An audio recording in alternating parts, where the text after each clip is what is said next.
ಅದಕ್ಕೆ ಹೇಳ್ತಾರೆ ನಂಗೆ ಅದಕ್ಕೆ ಇದೆಲ್ಲ ನೋಡಿ ಎಲ್ಲ ಪೀಕನ್ನು ಟಚ್ ಮಾಡಿ ಬಂದಿದ್ದೀನಿ. ನಿಜ. ಮೇಲಾಗಿ ರಿವ್ಯೂದೊಂದು ಆಗಲೇ ತುಂಬ ಸ್ಟ್ಯಾಂಡರ್ಡ್ ಹೇಳಿದ್ರಿ. ಪತ್ರಿಕೋದ್ಯಮದಲ್ಲಿ ಇರೋವಂಥವ್ರು ಅಥೆಂಟಿಕ್ಕಾಗಿ ಅದನ್ನು ಪ್ರೊಫೆಷ್ನಲಾಗಿ ಕೆಲಸ ಮಾಡೋವಂಥವ್ರು ಅಂಥವ್ರು ರಿವ್ಯೂ ಕೊಟ್ಟರೆ ಓಕೆ, ಏನೇನೋ ಮಾಡೋದ್ರಲ್ಲಿ ರಿವ್ಯೂ ಕೊಟ್ಟಾಗ ಸಿನಿಮಾ ತಂಡಕ್ಕೆ ಎಫೆಕ್ಟ್ ಆಗುತ್ತೆ ಅಂತಂದ್ರಿ. ಅದು ತುಂಬ ಅದಕ್ಕೆ ಜೊತೆಗೆ ಒಂದು ಮಾತು ಹೇಳ, ಈಗಲೂ ಯೂಟ್ಯೂಬರ್ಸ್ ನಾನೊಂದು ಮಾತು ಕೇಳ್ಕೊಳ್ತೀನಿ. ನಾನು ಮೊದಲೇ ರಿವ್ಯೂ ಸಿನಿಮಾ ಟ್ರೈಲರ್ ಹಾಕಿದ್ದು, ದಯವಿಟ್ಟು ಟ್ರೈಲರ್ ನೋಡಿ. ಏನು ಹಾಕಿದ್ದೀನಿ ಹೇಳಿ, ಇಲ್ಲಿ ಮೊದಲೇ ಹಾಕಿದ್ದೀನಿ ಸತ್ಯದರ್ಶನ ಅಂತ. ಸತ್ಯದರ್ಶನ. ನೀವು ಬೇರೆ ಭಾಷೆ ಸಿನಿಮಾ ನೋಡ್ಕೊಂಡು ಓವರ್ ಎಕ್ಸ್ಪೆಕ್ಟೇಷನ್ ಇಟ್ಕೊಂಡು ಬರಬೇಡಿ. ಇದು ಕನ್ನಡದ ಕಾಶಿನಾಥ್ ರೇಂಜಿನ ಹಾರರ್ ಕಾಮಿಡಿ ಸಿನಿಮಾ ನೋಡಿ ಪ್ರಥಮ್ಗೆ ಆಶೀರ್ವಾದ ಮಾಡಬೇಕು ಅಂತ ಬಂದು ಆಶೀರ್ವಾದಿಸಿ ಅಂತ ಹಾಕಿದೆ. ಯಾರು ಈ ಥರ ಸತ್ಯ ಹೇಳ್ತಾರೆ? ನೀವು ನೆಟ್ಫ್ಲಿಕ್ಸಲ್ಲಿ ಯಾವುದೋ ಸಿನಿಮಾ ನೋಡಿಕೊಂಡು, ನೀವು ತೆಲುಗು ತಮಿಳು ಜಿಯೋದಲ್ಲಿ ಇನ್ಯಾವುದೋ ಒಂದು ಸಿನಿಮಾ ನೋಡ್ಕೊಂಡು, ಅಮೆಝಾನ್ ನೋಡ್ಕೊಂಬಂದು ನಮ್ಗೆ ಆ ರೇಂಜ್ಗೆ ಇರಬೇಕು ಅಂತ ಎಕ್ಸ್ಪೆಕ್ಟ್ ಮಾಡಬೇಡಿ. ನನಗೆ ಇವರೇ ಸಾಕು ಸರ್, ಇವರೇ ಬಂಗಾರ ಚಿನ್ನ ನವರತ್ನಗಳು. ನನಗೆ ಶ್ರೀನಿವಾಸ ಮೂರ್ತಿ, ರಮೇಶ್ ಭಟ್ಟು, ಮಿಮಿಕ್ರಿ ಗೋಪಿ, ತುಕಾಲಿ ಸಂತು, ಹರೀಶ್ ರಾಜ್ ಇವರೇ ಸಾಕು, ನಿಖಿತಾ, ಸುಷ್ಮಿತಾಗಳು ಇವರೇ ಸಾಕು ನನಗೆ. ಇವ್ರನ್ನ ಇಟ್ಕೊಂಡು ಏನು ಮಾಡೋಕ್ಕೆ ಸಾಧ್ಯ? ನನ್ನ ಬಜೆಟ್ ನಾನು ಇತಿಮಿತಿ ಮಾಡಿದ್ದೀನಿ. ಆಮೇಲೆ ನಂಗೆ ಹೇಳಿದ್ರು ಗೊತ್ತಾ ಸರ್, ಎಲ್ಲಿ ಏನು ಬೇಕಾದ್ರೆ ಮಾಡೋ, ಬೇಡಪ್ಪ ಸಿನಿಮಾ ಆಗುತ್ತಿದ್ದು, ಕಡಿಮೆ ಬಜೆಟ್ ಗ್ರಾಫಿಕ್ಸ್ ಸರ್ ಕಡಿಮೆನೇ ಮಾಡಿರ್ತೀನಿ ಬಿಡಿ. ಇದು ನಾನು ಸತ್ಯನೇ ಎಲ್ಲಿ ಮಾಡ್ಬೋದು ಅನ್ನೋದು ಆಗುತ್ತದೋ. ಒಂದು ಮನುಷ್ಯನ ಹ್ಯೂಮನ್ ಇಮೋಷನ್ಸ್ಗೂ ಏನು ಸಂಬಂಧ? ಎರಡಕ್ಕೂ ವ್ಯತ್ಯಾಸ ಇರುತ್ತಲ್ಲ. ಜನನ ಅರ್ಥ ಮಾಡ್ಕೋಬೇಕು.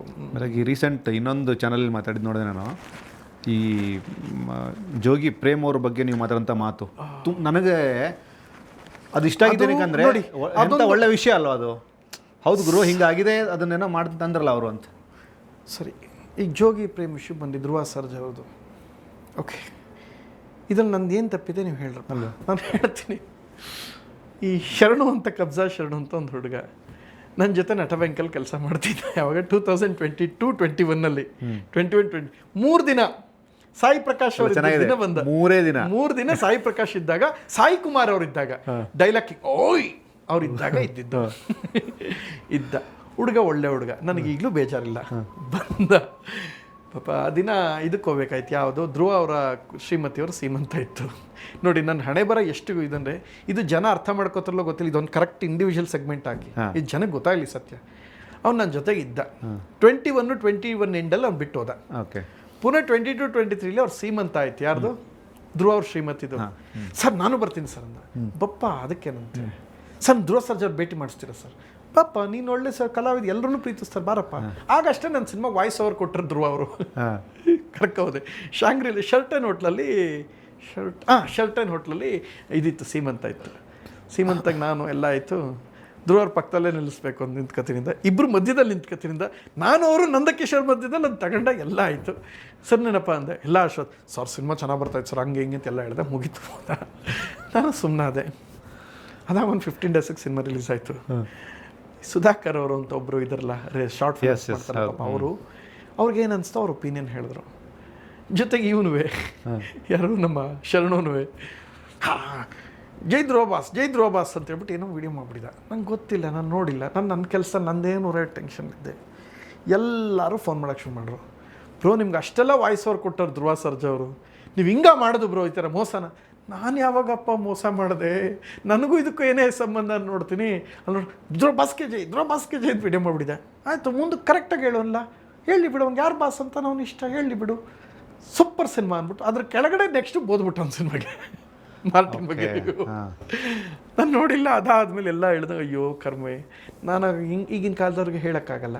ನಾನು ಕೇಳಿದೆ, ನೋಡಪ್ಪ ಅವ್ನು ಇಷ್ಟ, ನಾನು ನನಗೆ ಸಮಾಧಾನ ಹೇಳ್ಬದ್ಲು, ಅಷ್ಟೊಂದು ಹಾರ್ಷಾಗಿ ಹೇಳ್ಬಾರ್ದಪ್ಪ, ಇನ್ವೆಸ್ಟ್ ಮಾಡಿರ್ತಾರೆ, ಪ್ರೊಡ್ಯೂಸರ್ ಬೀದಿಗೆ ಬಂದುಬಿಡ್ತಾರಪ್ಪ, ಹಂಗೆ ಮಾಡಬೇಡ ಅಂತ ನಾನೊಂದು ಸಮಾಧಾನ ಇದ್ದಾಗ, ಒಂದು ಕೂಲಾಗಿದ್ದಾಗ ಈ ಮಾತು ಹೇಳಿದೆ. ಅದಾಗೋದ್ರೊಳಗೆ ವೈರಲ್ ಆಗೋಯ್ತು. ಪಾಪ ಸುಧಾಕರ್ ವಿಡಿಯೋ ಡಿಲೀಟ್ ಮಾಡಿದ್ರಂತೆ. ಪಾಪ ಡಿಲೀಟ್ ಮಾಡಿದ್ರು, ಪಾಪ ಅವ್ರು ಕೆಟ್ಟ ಕಾಮೆಂಟ್ ಹಾಕೋಕ್ಕೆ ಶುರು ಮಾಡಿದ್ರು. ತುಂಬ ಕೆಟ್ಟದಾಗ ಅಂದರೆ ಏನೋ ಹಾಕೋ ಬೇಸರದಲ್ಲೋ ಏನೋ ಹೇಳ್ಬಿಟ್ಟಿರ್ತಾರೆ. ಬಟ್ ಅವರು ಬೇಸರದಲ್ಲಿ ಹೇಳಿದಾಗ ಅದನ್ನು ನೀವು ಬರೀ ಸುಧಾಕರ್ದ ಒಪಿನಿಯನ್ ಆಗಿ ನೋಡಬೇಕಾಯಿತು. ಬೇರೆ ಫ್ಯಾನ್ ಪೇಜವ್ರು ಎತ್ಕಟ್ಟೋಂಗೆ ಮಾಡಬಾರ್ದಾಗಿತ್ತು. ಯಾವುದೇ ಪೇಜ್ ಆಗಲಿ, ಯಾರೋ ಅಷ್ಟೇ ಅದನ್ನು ಟ್ರಾಲ್ ಮಾಡೋಕ್ಕೆ ಬಳಸಬಾರ್ದಾಗಿತ್ತು.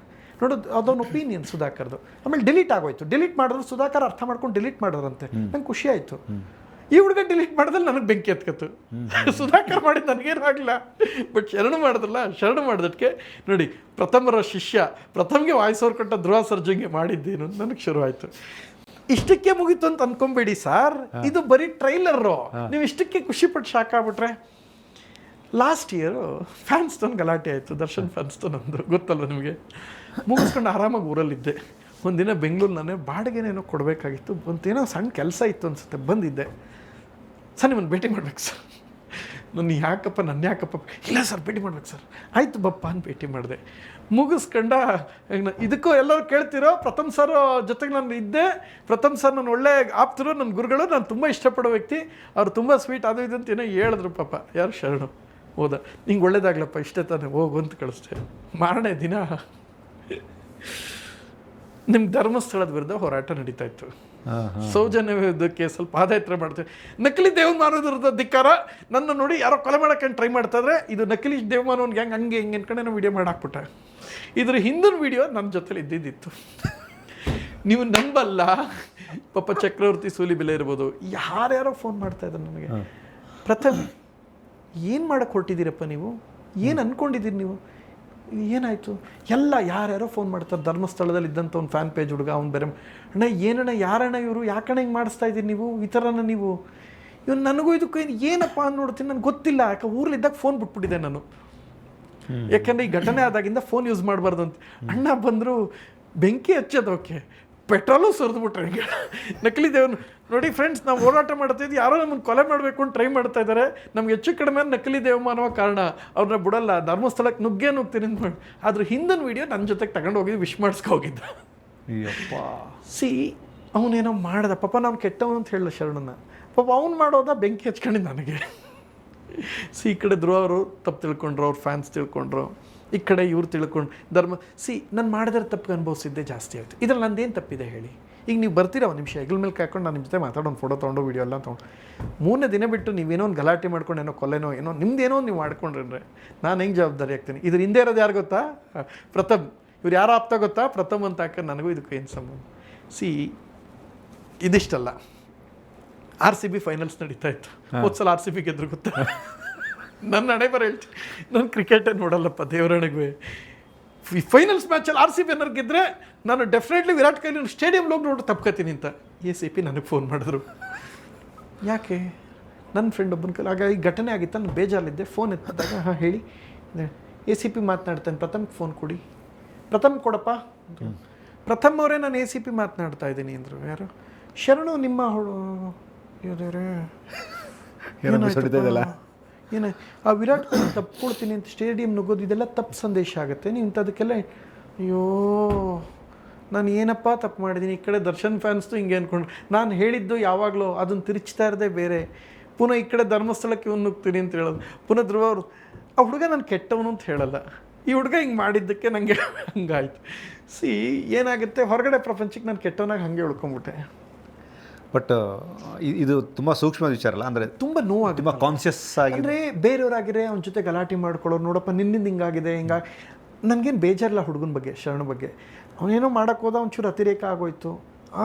ಬಟ್ ಅವ್ನಿಗೆ ಇಂಟೆನ್ಷನ್ ಕೆಟ್ಟಿತ್ತಾ ಇಲ್ವಾ ನಾನು ಹೆಂಗೆ ಹೇಳಿ. ಬಟ್ ಅವ್ನು ಮಾಡಿದ ರಿವ್ಯೂಯಿಂದ ನನಗೆ ಎಫೆಕ್ಟ್ ಆಯಿತು.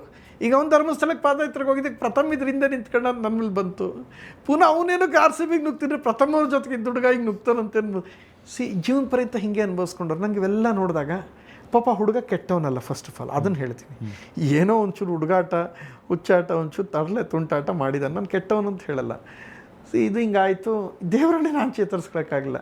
ಇವೆಲ್ಲ ನೋಡಿದ್ಮೇಲೆ ಅಯ್ಯೋ ದೇವ್ರೇ ಏನಪ್ಪ ಹಿಂಗೆ ಆಗೋಯ್ತಲ್ಲ ಅಂದ್ಕೊಂಡು ಆರಾಮಾಗಿ ಸುಮ್ಮನಿದ್ದು.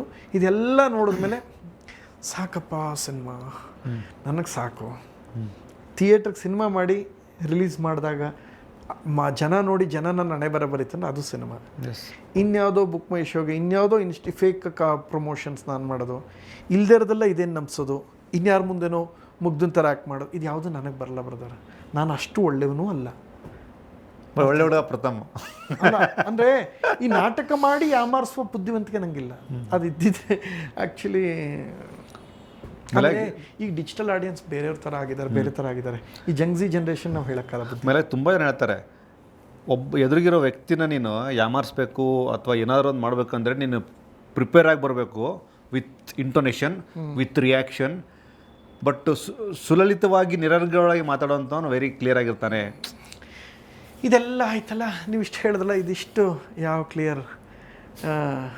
ನಮಗೆ ಸಿನಿಮಾನೇ ನಮ್ಮ ಲೈಫೀಗ ಏನಾಗಿದೆ ಗೊತ್ತಾ, ತೃಪ್ತಿಯಿಂದ ಇವೆಲ್ಲ ನೋಡಿದೆ ಸರ್. ಈ ನೆಗೆಟಿವಿಟಿ, ಪಾಸಿಟಿವಿಟಿ, ಆಮೇಲೆ ಜನಕ್ಕೆ ನಂಬಿಸೋದು, ಜನಕ್ಕೆ ಯಾಮಾರಿಸೋದು, ಇದೆಲ್ಲವೂ ಮಾಡಬೇಕು ನಾವೀಗ.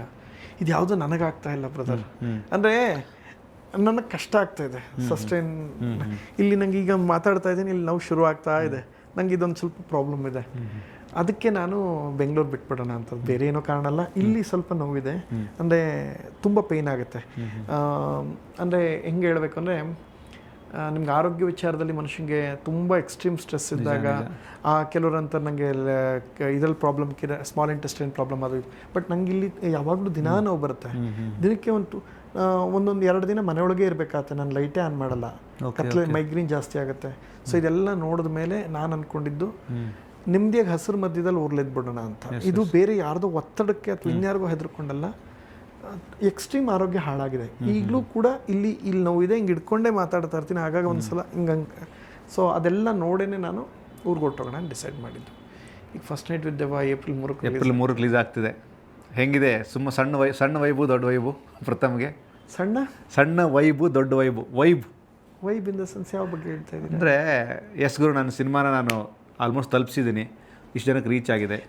ನಾನು ಫೇಕ್ ಪ್ರಮೋಷನ್ ಮಾಡಿ ತಲುಪಿಸಿಲ್ಲ ಅನ್ನೋ ಸಮಾಧಾನ ಇದೆ. ಅದೇ ಜನರಿಂದೇನೋ ಗಳಿಸ್ಕೊಂಡಿರ್ತೀನಿ, ಈಗ ಒಂದು 5 ಲಕ್ಷ ಕೊಟ್ಬಿಡೋಣ ಅಂತ. ಅದನ್ನು ರಿಲೀಸ್ ಸಮಯದಲ್ಲಿ ಕೊಡ್ತೀನಿ. ಅದಾದಮೇಲೆ ಕೊಕೇನ್ ರಿಲೀಸ್ ಮಾಡಿ ಊರಿಗೆ ಹೊರಟೋಗ್ತೀನಿ. ನನಗಾಗ್ತಾ ಇಲ್ಲ.